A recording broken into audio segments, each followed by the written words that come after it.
ಗೃಹಲಕ್ಷ್ಮಿ ಯೋಜನೆ ಹಣದ ವಿಚಾರವಾಗಿ ತಪ್ಪು ಮಾಹಿತಿ ನೀಡಿದ್ದು ವಿಪಕ್ಷಗಳ ಕೆಂಗಣ್ಣಿಗೆ ಟೀಕೆ ಟಿಪ್ಪಣಿಗಳಿಗೆ ಗುರಿಯಾಗಿದೆ. ವಿಧಾನಸಭೆ ಅಧಿವೇಶನದ ಅಕ್ಷರಶಃ ರಣಾಂಗಣವಾಗಿ ಮಾರ್ಪಟ್ಟಿತ್ತು. ಮಹಿಳಾ ಮತ್ತು ಮಕ್ಕಳ ಕಲ್ಯಾಣ ಸಚಿವೆ ಲಕ್ಷ್ಮಿ ಹೆಬ್ಬಾಳ್ಕರ್ ಸದನದಲ್ಲಿ ಸ್ಪಷ್ಟನೆಗೂ ವಿಪಕ್ಷದವರು ಕೆಂಡಾಮಂಡಲರಾಗಿದ್ದಾರೆ. ಇನ್ನು ಗೃಹಲಕ್ಷ್ಮಿ ಹಣ ದುರ್ಬಳಕೆ ಆರೋಪವನ್ನ ಲಕ್ಷ್ಮಿ ಹೆಬ್ಬಾಳ್ಕರ್ ನಿರಾಕರಿಸಿದ್ದಾರೆ. ಹಣವನ್ನ ಬೇರೆ ಕಡೆಗೆ ವರ್ಗಾಯಿಸಲಾಗಿಲ್ಲ ಅಥವಾ ಯಾವುದೇ ದುರುಪಯೋಗವಾಗಿಲ್ಲ ಅಂತ ಕ್ಲಾರಿಟಿ ಕೊಟ್ಟಿದ್ದಾರೆ. ಮತ್ತು ಗೃಹಲಕ್ಷ್ಮಿ ಯೋಜನೆಯ 2 ತಿಂಗಳ ಹಣ ಪಾವತಿಯಲ್ಲಿ ವಿಳಂಬವಾಗಿ ಆಗಿರುವುದನ್ನು ಒಪ್ಪಿಕೊಂಡಿದ್ದಾರೆ. ತನಗೆ ಜವಾಬ್ದಾರಿಯ ಅರಿವಿದ್ದು ಹಣಕಾಸು ಸಚಿವರು ಆಗಿರುವಂತಹ ಮುಖ್ಯಮಂತ್ರಿ ಸಿದ್ದರಾಮಯ್ಯ ಅವರೊಂದಿಗೆ ಚರ್ಚಿಸಿ ಸಮಸ್ಯೆ ಬಗೆಹರಿಸುವುದಾಗಿ ಲಕ್ಷ್ಮಿ ಹೆಬ್ಬಾಳ್ಕರ್ ಅವರು ಭರವಸೆಯನ್ನ ನೀಡಿದ್ದಾರೆ.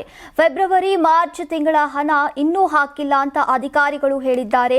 ತಮಗೆಲ್ಲ ತಪ್ಪು ಮಾಹಿತಿ ಕೊಡುವುದಾಗಿ ಸದನವನ್ನ ಮಿಸ್ಲೀಡ್ ಮಾಡುವ ಉದ್ದೇಶ ನನಗಿಲ್ಲ. ಮುಖ್ಯಮಂತ್ರಿಗಳು ಈಗಾಗಲೇ ಸದನದಲ್ಲಿ ಈ ವಿಷಯವನ್ನ ಆದಷ್ಟು ಶೀಘ್ರದಲ್ಲಿ ಪರಿಹರಿಸುವುದಾಗಿ ಹೇಳಿದ್ದಾರೆ. ಈ ವೇಳೆ ಲಕ್ಷ್ಮಿ ಹೆಬ್ಬಾಳ್ಕರ್ ಕ್ಷಮೆಗೆ ವಿಪಕ್ಷಗಳು ಆಗ್ರಹಿಸಿದ್ರು. ಇದಕ್ಕೆ ಎದ್ದು ನಿಂತಹ ಶಿವಲಿಂಗೇಗೌಡರು 1-2 ತಿಂಗಳು ಮಿಸ್ ಆಗತ್ತೆ, ಕದ್ದು ಹೋಗುತ್ತಾ ಅಂತ ಏರುದನಿಯಲ್ಲಿ ಪ್ರಶ್ನಿಸಿದ್ದಾರೆ. ಮಧ್ಯಪ್ರವೇಶಿಸಿದಂತಹ ಯುಟಿ ಖಾದರ್ ಎಲ್ಲವನ್ನ ಸಮಾಧಾನಪಡಿಸಿದ್ದಾರೆ. ಬಳಿಕ ಲಕ್ಷ್ಮಿ ಹೆಬ್ಬಾಳ್ಕರ್ ಮಾತು ಮುಂದುವರೆಸಿದ್ರು. 2 ತಿಂಗಳ ಹಣ ಪಾವತಿಯಲ್ಲಿ ವ್ಯತ್ಯಯವಾಗಿರುವುದು ಪರಿಶೀಲನೆ ವೇಳೆ ಬೆಳಕಿಗೆ ಬಂದಿದೆ. ಮುಂದಿನ ದಿನಗಳಲ್ಲಿ ಸರಿಪಡಿಸುವುದಾಗಿ ಲಕ್ಷ್ಮಿ ಹೆಬ್ಬಾಳ್ಕರ್ ಅವರು ಹೇಳಿದ್ರು. ನನ್ನ ಮಾತಿನಿಂದ ಯಾರಿಗಾದ್ರೂ ನೋವಾಗಿದ್ರೆ ವಿಷಾದವನ್ನ ವ್ಯಕ್ತಪಡಿಸಿರುವುದಾಗಿ ಕೂಡ ಹೇಳಿದ್ದಾರೆ. ಒಟ್ನಲ್ಲಿ ಸಚಿವೆ ಲಕ್ಷ್ಮಿ ಹೆಬ್ಬಾಳ್ಕರ್ ಕ್ಷಮೆ ಕೇಳುವಂತೆ ವಿಪಕ್ಷ ನಾಯಕರು ಆಗ್ರಹಿಸಿದ್ರು. ಸನ್ಮಾನ್ಯ ಅಧ್ಯಕ್ಷರೇ,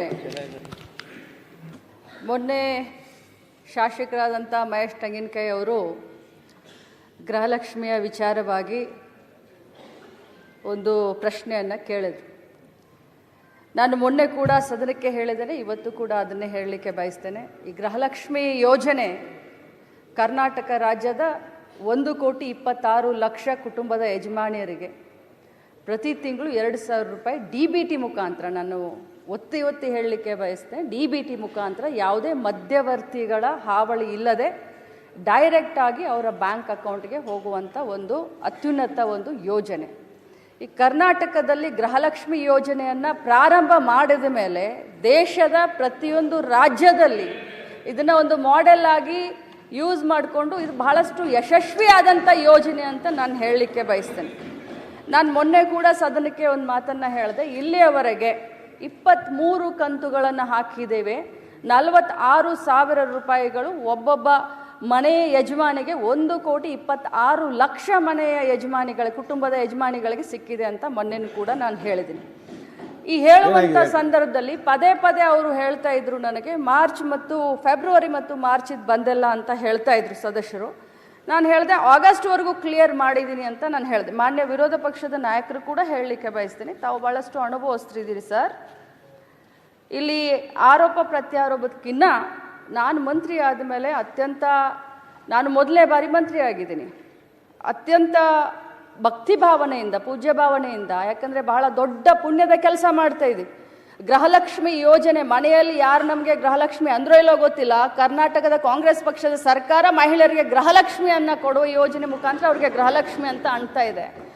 ಅವ್ರಿಗೆ ತಲುಪಿಸುವಂಥ ಕಾರ್ಯವನ್ನು ನಾವು ಮಾಡ್ತಾ ಇದ್ದೀವಿ. ಪದೇ ಫೆಬ್ರವರಿ ಮಾರ್ಚನ್ನು ಕೇಳಿದಾಗ ನನ್ನ ಮಾಹಿತಿ ಪ್ರಕಾರ ಕೊಟ್ಟಿದ್ದೀವಿ ಅನ್ನೋದು ಒಂದಿತ್ತು. ಆದರೆ ಹೋಗಿ ನಾನು ಮತ್ತೆ ವಿಚಾರಣೆ ಮಾಡಿದಾಗ ಫೆಬ್ರವರಿ ಮಾರ್ಚು ಇನ್ನೂ ಹಾಕೆಲ್ಲ ಒಂದು ಸ್ವಲ್ಪ ಹೆಚ್ಚು ಕಡಿಮೆ ಆಗಿ ಅನ್ನುವಂಥ ಮಾಹಿತಿ ನನಗೆ ಬಂತು. ಆದರೆ ಇದರ ಅರ್ಥ ಎಲ್ಲರಿಗೂ ಹೇಳಲಿಕ್ಕೆ ಬಯಸ್ತೇನೆ, ಸದನದಲ್ಲಿರುವಂಥ ಎಲ್ಲ ಸನ್ಮಾನ್ಯ ಗೌರವಾನ್ವಿತ ಸದಸ್ಯರಿಗೆ ಹೇಳಲಿಕ್ಕೆ ಬಯಸ್ತೇನೆ, ತಮಗೆಲ್ಲರಿಗೂ ತಪ್ಪು ಮಾಹಿತಿಯನ್ನು ಕೊಡೋದಾಗಲಿ ಅಥವಾ ಸದನನ ಮಿಸ್ಲೀಡ್ ಮಾಡೋದಾಗಲಿ ನನ್ನ ಉದ್ದೇಶವಿಲ್ಲ. ಯಾಕಂತಂದರೆ ಒಬ್ಬ ಜವಾಬ್ದಾರಿಯ ಸ್ಥಾನದಲ್ಲಿ ನಿಂತ್ಕೊಂಡು ಹೇಳಲಿಕ್ಕೆ ಬಯಸ್ತೀನಿ. ನನಗೆಷ್ಟು ಜವಾಬ್ದಾರಿ ಇದೆಯೋ ತಮಗೂ ಅಷ್ಟೇ ಜವಾಬ್ದಾರಿ ಇದೆ. ನಾನು ಖಂಡಿತವಾಗಲೂ ಫೈನಾನ್ಸ್ ಮಿನಿಸ್ಟ್ರು ಸಿದ್ದರಾಮಯ್ಯ ಸಾಹೇಬ್ರಿದ್ದಾರೆ, ಮುಖ್ಯಮಂತ್ರಿಗಳಿದ್ದಾರೆ, ಫೈನಾನ್ಸ್ ಡಿಪಾರ್ಟ್ಮೆಂಟ್ ಹತ್ರ ಮಾತಾಡ್ತೀವಿ. ಯಾಕೆ 2 ತಿಂಗಳದ ವ್ಯತ್ಯಯ ಆಯಿತು, ಆಗಿದ್ರೆ ಅದನ್ನು ಮಾತಾಡಿ ಆದಷ್ಟು ಶೀಘ್ರದಲ್ಲೇ, ಮೊನ್ನೆ ಹೌಸ್ನಲ್ಲಿ ಮುಖ್ಯಮಂತ್ರಿಗಳು ಕೂಡ ಹೇಳಿದ್ದಾರೆ, ಅದನ್ನು ಆಗಲಿಲ್ಲ ಅಂತಂದರೆ ಶೀಘ್ರದಲ್ಲಿ ಮಾಡ್ತೀವಿ. ಬಟ್ ಇದರ ಅರ್ಥ ಆ ದುಡ್ಡನ್ನ ಬೇರೆ ಕಡೆ ಡೈವರ್ಟ್ ಆಯಿತು, ಅದಾಯಿತು ಇದಾಯಿತು ಅಂತಲ್ಲ. ಬಟ್ ಒಂದೇ ಮಾತನ್ನು ಹೇಳ್ತೀನಿ, 2 ತಿಂಗಳದ್ದು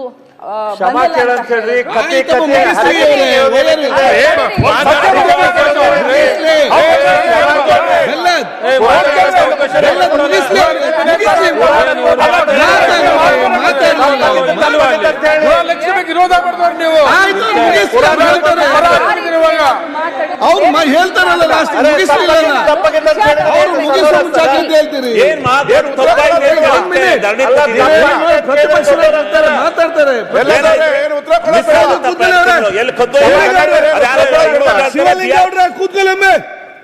ಶಿವಲಿಂಗೌಡ್ರು ಕೂತ್ಕೊಳ್ಳಿ. ಆಯ್ತು, ಅವ್ರ ತಪ್ಪ ನೀವ್ಯಾಕೆ ತಪ್ಪು ಮಾಡ್ತೀರಿ?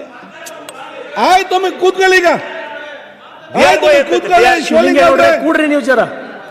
ಆಯ್ತು, ಅವ್ರು ಉತ್ತರ ಕೊಡ್ಲಿಕ್ಕೆ ಕಂಪ್ಲೀಟ್ ಮಾಡ್ಲಿ.